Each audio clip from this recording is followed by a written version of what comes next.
Today's lesson, how to color in Christmas bells. Hey, it's John-Marc and welcome to my lesson on how to color.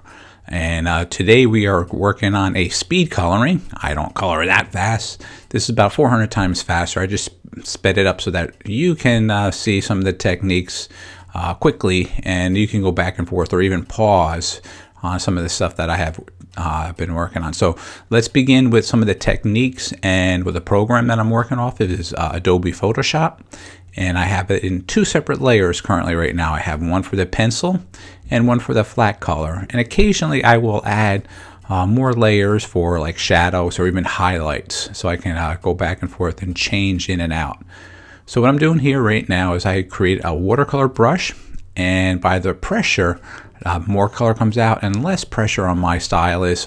It's a little bit softer, and I am free from going past the lines of the drawing, because I'm going to come back and just kind of like erase them out. What you'll notice is I try to start in the furthest background and then build up from there. It's much easier, so I'm not trying to draw over or color over, rather something that I just recently did. So that first bell, she was further from the first one, so it's much easier to have the coloring done that way. So I'm just adding some highlights, and then I will enlarge and reduce my brush as time goes by when I'm coloring this picture in. So what I really want you to pay attention to is some of the techniques that I use. And what I do is I lay in the flat color first, and I come back and I change that color a little bit, and I just make a little bit darker, highlight, or if it's, I bring some of the accenting tones to it, like for the little holly leaves. I'll come back and I might make it a little lighter in some areas and darker with a thinner brush. So you'll see that I'm actually over painting the area. That's okay, because I'm going to clean that up later. So some of the things that I've learned from this brush technique that I have worked on is how much pressure. So the opacity and the flow, I put about almost like 50% or 40% of what the actual brush is capable of doing. So that helps me with my pressure. So it's not like I'm putting down 100% that color. Kind of feels like actual watercolor. One of the lessons I will actually share is when I actually am doing with traditional watercolors, to show you the technique and coloring in that then. I enjoy watercolor, pastels, color pencils, but I love airbrushing. I've been doing that for many years.